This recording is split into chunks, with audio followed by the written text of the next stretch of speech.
नमस्ते। स्वागत है आपका कहानियों की पोटली में। मेरा नाम है निशान सक्सेना। मैं सुनाता हूँ कहानियाँ। ये सुनते हैं आज की कहानी मालगुडी डेज से। डॉक्टर के शब्द। डॉक्टर रमन के पास मरीज बीमारी के आखिरी दिनों में ही आते थे। वे अक्सर चिल्लाते कि तुम एक दिन पहले क्यों नहीं आ सकते थे। इसका कारण भी साफ था। डॉक्टर की बड़ी फीस और इससे भी ज़्यादा महत्वपूर्ण बात यह कि जो कोई भी मानना नहीं चाहता था। आखिरी समय आ गया है, ये कौन मानना ही चाहता है। आखिरी समय और डॉक्टर रमन जैसे एक दूसरे से मिलजुल गए थे। इस कारण से लोग उनसे डरने भी लगे थे। जब ये महापुरुष मरीज के सामने प्रकट होते तो इस पार या उस पार का निर्णय तुरंत करना होता था। कोई हीलावली या चालबाजी काम नहीं आती थी। और समय से डॉक्टरी करने के कारण उनमें एक तुर्ष स्पष्टवादिता भी आ गई थी। इस कारण उनकी राय की कद्र भी की जाती थी। वे राय देने वाले डॉक्टर मात्र ना रह के फैसला सुनाने वाले जज बन गए थे। उनके शब्दों पर मरीज की जिंदगी निर्भर रहने लगी थी। लेकिन डॉक्टर साहब इन सबसे परेशान नहीं होते थे। वो नहीं मानते थे कि मीठे शब्द बोलकर जिंदगी बचाई जा सकती है। वे नहीं सोचते थे कि झूठ बोलकर दिलासा देना उनका कर्तव्य है, जबकि प्रकृति कुछ ही घंटों में उनका फैसला सुना देगी। लेकिन जब भी उन्हें कोई उम्मीद जरा सी नजर आती या कुछ भी उनको लगता कि अभी कुछ हो सकता है, तो वो कमर कसकर मैदान में उतर पड़ते। और चाहे जितने घंटे या दिन लग जाएं, ये सब कुछ भूलकर मनीष को यमराज के पंजे से छुड़ा लाने के प्रयत्न में लग जाते। आज मरीज के सिरहाने खड़े उन्हें खुद को दिलासा देने वाले ऐसे लोगों की ज़रूरत महसूस हो रही थी। ऐसे लोग जो झूठ बोलकर भी उन्हें ढांढस बंधा सके। रुमाल निकालकर उन्होंने माथे से पसीना पोंछा। मरीज के पास चुपचाप कुर्सी पर बैठ गए। बिस्तर पर उनका जिगरी दोस्त गोपाल निढाल पड़ा था। उनकी दोस्ती 40 साल पुरानी थी, जो किंडरगार्टन स्कूल से शुरू हुई थी। तो परिवार और काम धंधों की बातों को लेकर उनका मिलना जुलना काफ़ी कम हो गया था। पर प्यार में आज भी कोई कमी ना थी।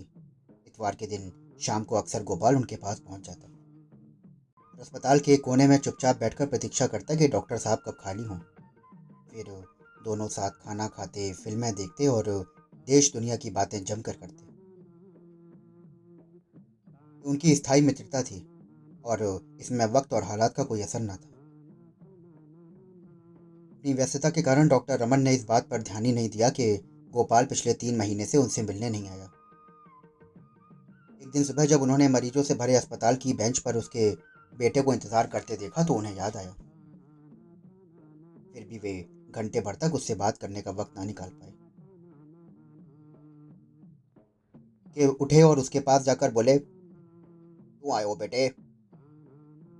लड़का झेपता हुआ धीरे से बोला, माँ ने भेजा है। क्या बात है? पापा बीमार हैं। आज ऑपरेशन करने का दिन था और 3 बजे तक वो फुर्सत ना पा सके। के बाद वो तुरंत लॉली एक्सटेंशन के में स्थित मित्र के घर के लिए चल पड़े। गोपाल बिस्तर पर पड़ा सो रहा था। डॉक्टर साहब उसके सिरहाने जा खड़े हुए और पत्नी से पूछा, ये कब से बीमार है? ये 1.5 महीना हो गया डॉक्टर साहब। इसका इलाज चल रहा है? एक पड़ोसी डॉक्टर का। हर तीसरे दिन आते हैं और दवा देते हैं। नाम क्या है उसका? जब पत्नी ने उन्हें उसका नाम बताया तो उन्होंने कभी ये नाम ना सुना था। वो बोले कि तुमने मुझे खबर क्यों ना दी? पत्नी ने बड़ी दयनीयता से कहा, हमने सोचा आप व्यस्त होंगे और व्यर्थ में आपको परेशान करना होगा। डॉक्टर समझ गया, अब गंवाने लायक वक्त ना बचा था। उन्होंने कोट उतारा और बक्सा खोला, इंजेक्शन ट्यूब निकाली और सुई को खोलते हुए पानी में रख दिया। पत्नी उन्हें ये सब करते देखने लगी और परेशान होने लगी। हिम्मत करके उसने फिर पूछा, ये सब क्या हो रहा है? अब तुम सवाल मत करो। अपने बड़े लड़के को यहीं रहने दो और बाकी किसी को भी यहाँ पे नहीं रुकना है। सबको अलग कमरे में भेज दो। मरीज की बाह में इंजेक्शन लगाकर वो कुर्सी पर बैठ गए और घंटे भर उसे देखते रहे। अरे, मरीज शांत पड़ा हुआ था। डॉक्टर के चेहरे पर पसीना निकल आया और थकान से उनकी आंखें मुनने लगीं। मरीज की पत्नी कोने से खड़ी चुपचाप ये सब देख रही थी। थोड़ी देर बाद उनकी पत्नी ने पूछा, आपके लिए कॉफी बनाऊं? ओ, नहीं। हालांकि डॉक्टर साहब भूख से बेहाल हो उठे थे। उन्होंने दोपहर का खाना भी नहीं खाया था। थोड़ी देर बाद वे उठे और बोले कि मैं जल्द ही आ जाऊँगा। इन्हें बिल्कुल मत छेड़ना। उन्होंने थैला उठाया और बाहर खड़ी कार में बैठ गए। 15 मिनट में वो वापस आ गए। साथ में एक नर्स और सहायक भी थे। पत्नी से बोले, मैं एक ऑपरेशन करूँगा। ऑपरेशन? और ऑपरेशन क्यों? वो मैं तुम्हें बाद में बताऊँगा। अभी तुम लड़के को यहाँ छोड़ दो और खुद पड़ोसी के घर चले जाओ। जब तक मैं ना बुलाऊं तब तक कोई भी वापस मत आना। पत्नी बेहोश होकर जमीन पर गिरने को हुई, लेकिन नर्स ने उसे संभाल लिया और बाहर जाने में मदद की। रात को करीब 8 बजे मरीज ने आंख खोली और बिस्तर पर से धीरे से हिला। सहायक बहुत खुश हुआ और कहने लगा कि अब ये ठीक हो जाएंगे। डॉक्टर ने भावविहीन आंखों से उसकी ओर देखा और धीरे से कहा कि इसे ठीक करने के लिए मैं कुछ भी करने को तैयार हूँ। लेकिन इसके दिल का क्या होगा? इसकी नाड़ी में तो सुधार हुआ है। ठीक है, लेकिन इस पर भरोसा नहीं किया जा सकता। ऐसे मामलों में शुरू में हल्का सुधार दिखाई देता है, लेकिन वो टिकता नहीं है। वो झूठा साबित होता है। थोड़ी देर सोचते रहने के बाद में वो दोबारा बोले, अगर नाड़ी सवेरे 8 बजे तक चलती रही तो ये अगले 40 बरस तक चलती रहेगी। लेकिन मुझे शक है कि रात को ये 2 बजे के बाद इस तरह से नहीं चल पाएगी। के बाद उन्होंने सहायक को वापस भेज दिया और मरीज के पास बैठ गए। 11 बजे के करीब मरीज ने फिर आंखें खोली और डॉक्टर की ओर देखकर मुस्कुराया। उसमें हल्का सुधार हुआ था और उसने कुछ खाना भी खाया। घर भर में चैन और खुशी की लहर दौड़ गई। सब डॉक्टर के पास आ खड़े हुए और कृतज्ञता प्रकट करने लगे, लेकिन वो चुप बैठे मरीज की ओर देखते रहे। लगता था कि वो किसी की बात नहीं सुन रहे हैं। ने हिम्मत करके फिर पूछा, अब ये खतरे से बाहर हैं? बिना सर घुमाए डॉक्टर साहब बोले, इन्हें हर 40 मिनट बाद ग्लूकोज और ब्रांडी देती रहो। 2 चम्मच काफ़ी होगी। रसोई घर में चली गई। वो बेचैन हो रही थी। वो चाहती थी कि जो भी सच्चाई हो, अच्छी या बुरी, उसे पता चल जाए। डॉक्टर साहब कुछ स्पष्ट क्यों नहीं बता रहे थे। दुविधा उसके लिए असह्य हो गई थी। शायद वो मरीज के सामने कुछ ना कहना चाहते हों, इसलिए उसने रसोई के दरवाजे पर उन्हें इशारे से बुलाया और वहां पे बोली, अब ये कैसे हैं? बच तो जाएंगे? अपने पर काबू रखो और इस वक्त कोई सवाल मत करो। मैं आपके आगे हाथ जोड़ती हूँ, मुझे सच बता दीजिए।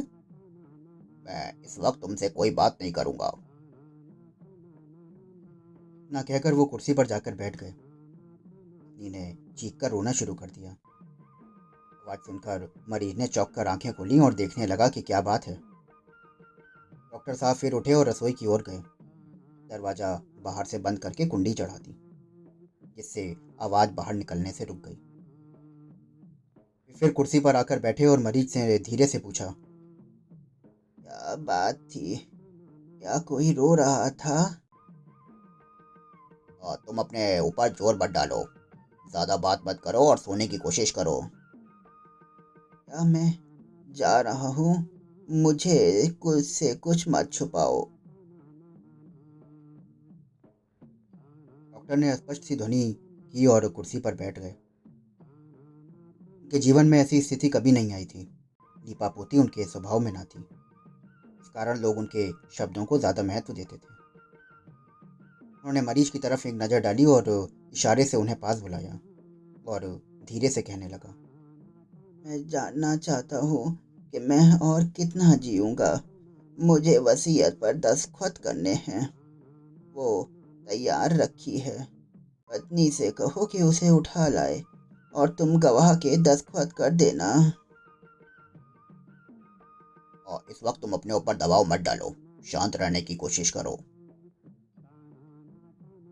इतना ऐसे मत बोलो, तो मेरी पत्नी को बुलाओ तो एक बार। मरीज ने अपने कमजोर हाथों से डॉक्टर की कलाई पकड़ ली और जोर से कहने लगा कि मैं तुम्हारे ऊपर विश्वास कर सकता हूँ। इस वक्त तुम्हारे अलावा और कोई नहीं है। मैं चाहता हूँ कि जायदाद का मामला सुलझा कर जाऊँ, नहीं तो मेरी पत्नी और बच्चों को बड़ी परेशानी का सामना करना पड़ेगा। तुम्हें तो सुब्बिया और उनके लोगों की जानकारी है। वक्त रहते मुझे दस्तखत कर लें दो। बताओ। ठीक है, लेकिन जरा ठहरो। डॉक्टर साहब फिर उठे और बाहर अपनी गाड़ी में जाकर बैठ गए। सोचने लगे।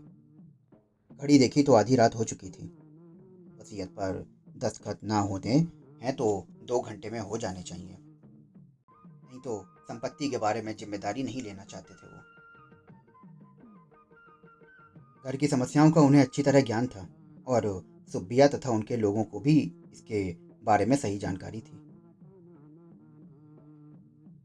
लेकिन इस वक्त वो क्या कर सकते थे? अगर वो वसीयत पर दस्तखत करने की सुविधा उसे दे देते तो उसकी मौत का परवाना भी हो सकता है, क्योंकि इसके कारण जीवित रहने की उसकी कोशिश एकदम खत्म हो जाएगी। वो गाड़ी से निकले और घर की ओर चल पड़े। फिर कुर्सी पर जाकर बैठ गए। मरीज बराबर उनको देखे जा रहा था।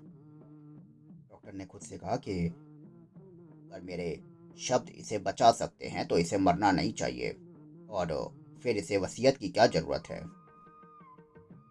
सुनो गोपाल, ये पहली दफ़ा वे अपने मरीज के सामने नाटक करने जा रहा हूँ मैं। शायद मैं झूठ बोलकर जीवन जीने की उसकी इच्छा जगाने जा रहा हूँ। उन्होंने इस बारे में मन ही मन सोच ही रहे थे कि मरीज ने फिर कुछ बोला। मेरी वसीयत मंगवा दो जल्द ही। तुम वसीयत की फिक्र मत करो, तुम जियोगे और तुम्हारा दिल बहुत मजबूत है। सुनते ही मरीज के चेहरे पर चमक आ गई।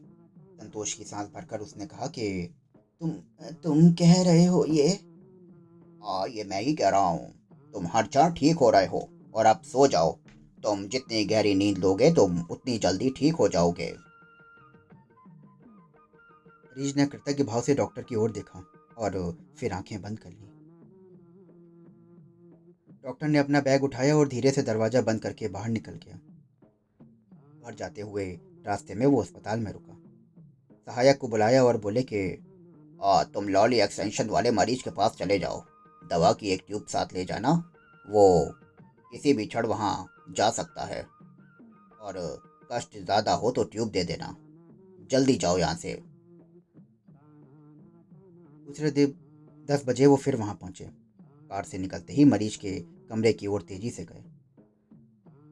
मरीज जाग रहा था और ठीक दिख रहा था। सहायक ने बताया कि नब्ज सही चल रही है और उसने स्टेथोस्कोप से मरीज के दिल पर बहुत देर तक कुछ सुना और पत्नी से बोला, देवी, आप खुश हो जाओ। तुम्हारा पति 90 साल तक जिंदा रहेगा। अस्पताल लौटते हुए सहायक ने डॉक्टर से पूछा, सर, क्या वो सच में जीवित रहेंगे?